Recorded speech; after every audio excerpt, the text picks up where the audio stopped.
Hey everyone, this is Wild and Woolly Gaming coming to you to just kind of show you some real basic combat tactics. And the plane I'm using today is the F4U-C, and I'm kind of doing this video. I haven't played this game in a while, but every single time I play it, I come back and I get tons of kills. So, it's a real enjoyable game for me, and obviously I'm doing something right. I think at one point I was in the top 0.8% or 5%. There's some crazy, high percentage of players in arcade mode, which this will be focusing on is arcade mode. So, basically, the first thing, one of the most important things you can do in any dogfight to really survive is dodging bullets. As one could imagine. So, one of the tactics I use quite a bit, you can kind of sway your plane a little bit like this by pressing what I use, the A and D keys.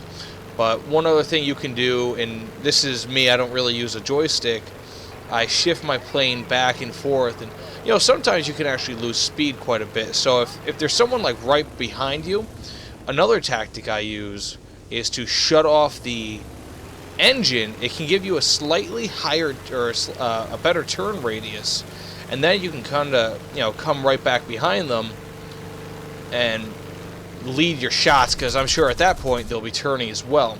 Now, this doesn't really have the best turning radius, so it's not the best plane to use. It's got about 20.6 seconds without load in order to complete a full turn. But that's just again to give you an idea. And there's always different ways to do this. So one other thing I like to do is kind of come around the side, whip the whole plane around like that, and you're gaining speed towards the bottom of the spin. And really, again, this depends on what planes you're using. Some planes can complete that faster. Some planes come out of it slower. Some planes come out of it faster. So that's really something to notice. And just to mention one other thing, I'm not going to be using a jet in this presentation. That will be for a later date if I decide to do a video like that. And the main reason being is because those planes oftentimes are just much more difficult to control, and the majority of people don't use them anyways. As I'm sure most jet players know, especially in arcade, sometimes getting a match is very difficult. Whereas just a regular low-level match, or even up to a Tier 4 match where there are no jets or very minimal jets present, it's not that difficult. So one other little bonus I'll do, and I might go over this in a future video as well, is really what I like to do when it comes to strafing. So after this presentation, I'll kind of go into it a little bit further regarding an actual live fire dogfight, but just to give you an idea, I'm just going to go strafe this house right now. So I like to zoom in, and sometimes it is necessary, depending on, of course, on how far away you are, to shoot in front of the target because of bullet drop. And let's just see, I'm just going to pause this real quick, and I will go to these vehicles, or the ships over here. So before I really get into this little live fire demonstration against, I guess, friendly ships, one thing I do is I look at all these planes, or in this case ships, and I determine which one's closest, and of those ones, which one would be the easiest target for me, or really the best kill that I can have against my team, or against the other team to benefit my team. And based on that, and I'll show you a little bit more, that's how I go. So regarding this, I like to start about 700 to 800 feet over anyone, and the reason because of that is because, or the reason for that is because it gives you a distinct combat advantage. Now, you can't really see it here, but you do come down so much faster than they can turn that really you can tear people up. So, and then as you're in the melee, depending on how good your teammates are, you can just start picking people off, depending, again, on your guns. You can just start picking people off. I mean, I remember once with a P-47, I'd gotten something like 24 kills in a match, something give or take. I'm sure I'll post the stats, but some great numbers with a gun that only, or with a plane that only has machine guns, using that tactic of just kind of staying in the melee. And I believe I'd actually run out of ammo. So let's see here. I will be going to the live fire demonstration in just a second. Should I crash this plane? Should I? I'll spare it. Okay, live fire time. So, as you can see, I haven't played this game in a while. That's why it's telling me this advice. But before I start, one thing I do immediately when I'm starting up a fight, regardless of the plane I'm in, is I start taking a slight, upwards sort of angle here. I'm probably going from the flat plane, probably about 10 to 20 degrees at any given time, so I can, I'm going to be losing speed, but that will also give me time, really extra time, to see the enemy. So let's see here. Yeah, this guy over here in his P-61. Let's hope no one hits me. Let's see here. So I got Eric Hartman on the enemy team. I'm really surprised I'm not seeing anyone yet. Okay, there we go. So we have some people about 7 kilometers out, a little bit less, and this is really where I start my process here. So I got a PB4Y coming in about 4.5 kilometers out, but that might not be the best target. Why? Because I have that F190 right behind it. That guy will tear me apart. I can't go for the PB4Y, even though it's the much more fun choice. What I will likely do is go for this Dornier 335, being that he's coming right for me. And I'm really checking out every option. He's got to start shooting at me. Instant kill. Okay. But I took some bad damage. Now, because I'm really about to crash, I'm just going down here. That's not good. Okay. Let's hope I can gain enough speed to come up on this B-17, although likely I won't. So, one option I can have here is to hope to God no one's behind me. Okay. He's got to start shooting. And notice how I use stealth rounds. I like those much more for dogfighting. You also have to... Okay, I got a nice kill assist on that. Let's see. Is there anyone that will like to challenge me? No. Taking some real bad maneuvers here, but I might be able to take out this SP2U-2 before I die. Let's hope I can get a piece of it. Critical hit. See, so there's a lot of things you can really do despite having no engine. I've killed sometimes numerous people while basically being condemned to die. And a lot of this can kind of come from, look at that. I'm number 2 on my team, and I haven't played this game seriously in probably over a year. He's too far away. He's not going a route that I want him to. I might... Okay, he looks like he's coming for me. Hopefully... Nope. No, he's not. Nope, this is bad. That's unfortunate. He probably assumed that I was going to be up on him a little bit better. So again, this is all, like, even though I'm releasing this as a compilation video, this is all something that I'm recording prior, but I'm filming it more or less live.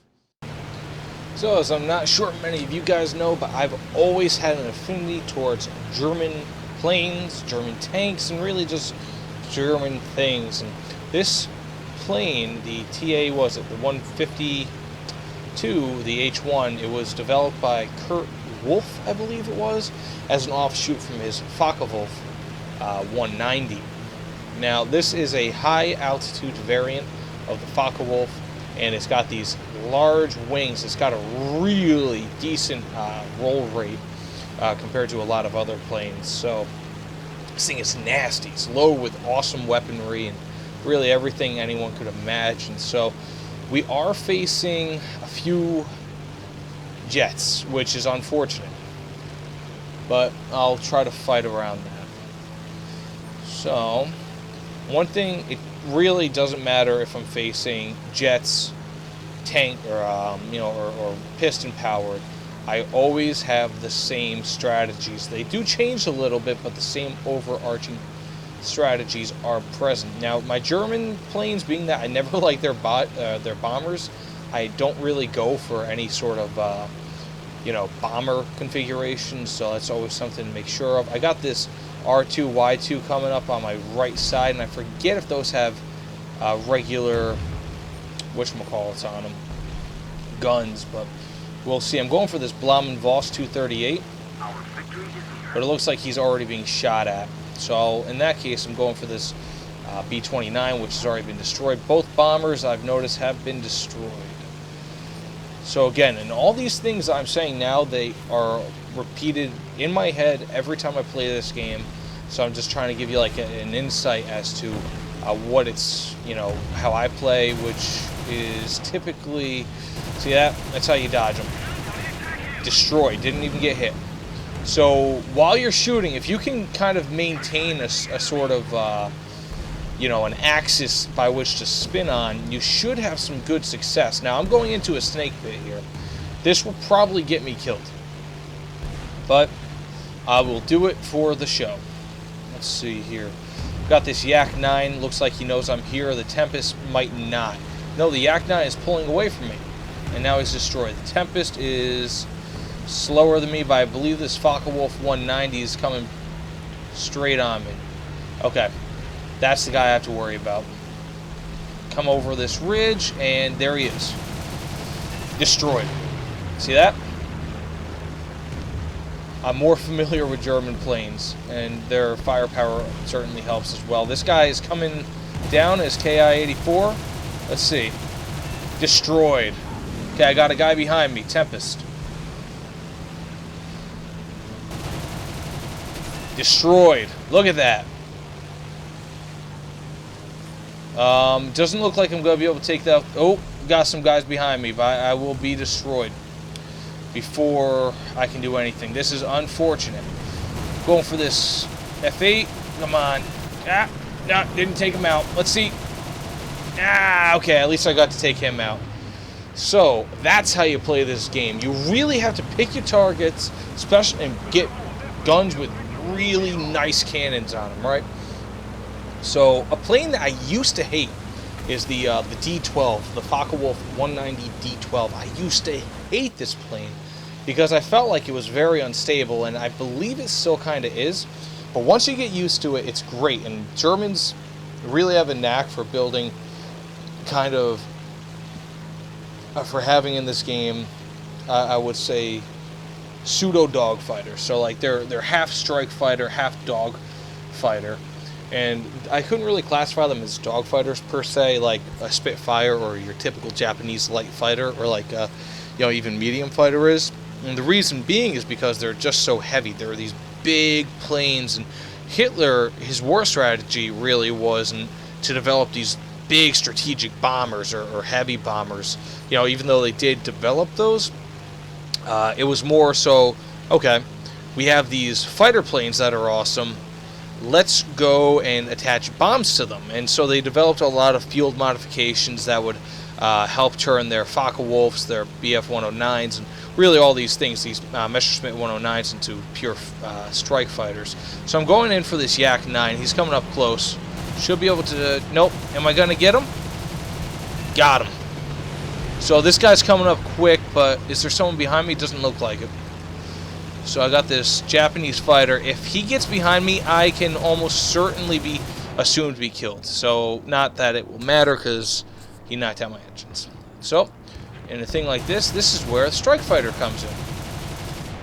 Now I can take out some targets here. And medium tank, can't do poop against that, but I believe there should be some...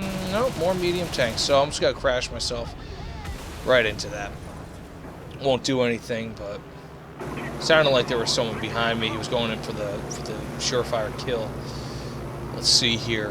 What's a better example of a dogfighting machine? Now, these things actually did have oftentimes better turn radius than your American planes. One thing I love about German planes is that you can add these cannon, I guess, cupolas underneath their wings, and oh my god, they are incredible. So, wow, this guy is gone? He left? And oh, it's because he destroyed so many things. That's why he's got such a high thing. As of right now, though, I'm the #1 fighter in the game, so that works. So I got some planes coming here on my left. Tempest is not coming down, but see, notice how I put the marker on him. Because he might come down at any second, and if he does, I'm dead. He might be coming down now. Looks like he is. So I'm going for this F8F until further notice. This guy is almost definitely coming in behind me. Nope, he turned off. So I'm going in for this F8F. He knows I'm here. That Tempest is no longer going on me. I think he's on bomb duty. Bomber duty would be a better way to say it.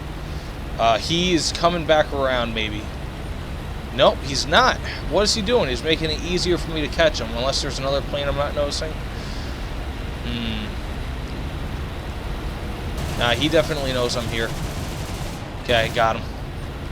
I got this slow flying bomber. It's gotten destroyed. Got someone maybe behind me? No? Or is that just a pillbox or something? Might be.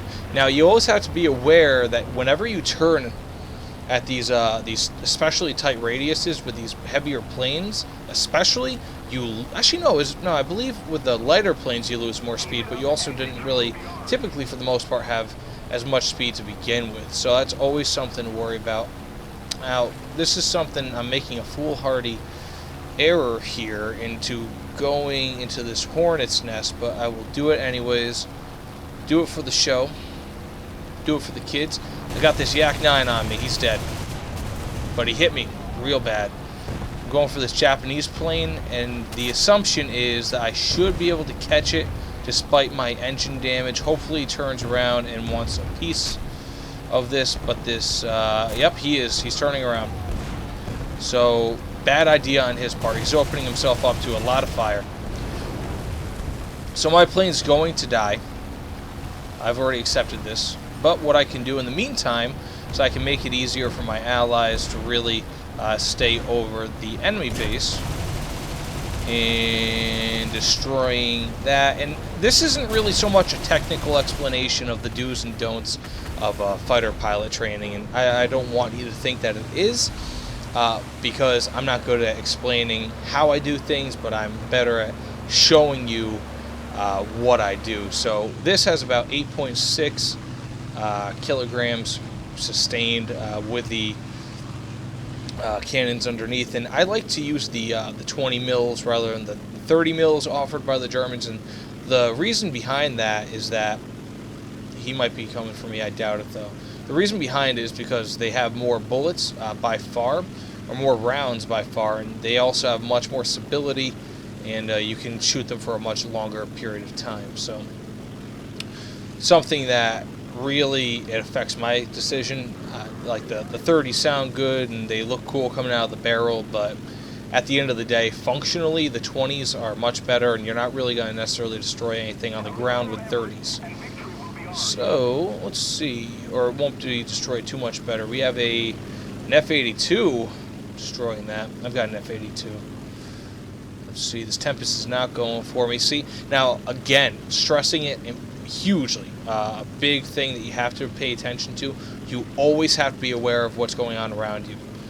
Always. I mean, 100%. I'm going to lock onto that Japanese plane here as I'm going in for this. He's not coming for me, it doesn't look like. So I got another plane waiting for me on the other side of this. Yep, here he is. So this LA-9. I should be able to catch him. No, he's coming for me. He knows. No, he doesn't. Got him. Elevator damage. Should be destroyed. Yep. And a lot of my flying is dependent on how you... okay, I got this F-7F. This is a heavy fighter, one of my favorites. A lot of this is dependent on how well your crew is trained. So sometimes it is very difficult to really be able to... Okay, he's destroyed. This guy's going to die. It is kind of difficult with these heavier planes sometimes to make these quick, sharp turns, but not impossible. So this is a good match to be saving. See here, I got this Yak 9, but because he is higher than me, he could go for me. What I like to do is I like to gain speed. I think speed is just as important as altitude in many cases, Okay, now he's coming down. He's coming back up. He thinks he's going to take me without a fight. Now he's running away. Not going to happen, buddy. Okay, and my cannons are coming right back up. Now he's coming for me. Let's go, dude. Gotcha. I'm destroyed, but I got you. So anyways, that basically is going to conclude my my training session here. Just pick up on the stuff I do. Now, you really have to scan quite a bit.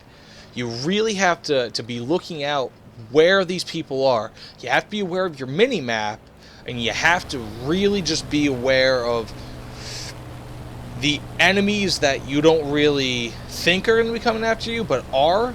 And always just learn how to pick out the best targets, because once you can pick out the best targets, I mean, again, this is like the first real dogfight I've played in probably months, and I've got 11 kills. Albeit it's arcade mode, but you get the idea. So either way, this is Wild and Woolly Gaming. Thanks for checking out my video. Hope it wasn't too long a video, but you know, I hope you enjoyed watching me play.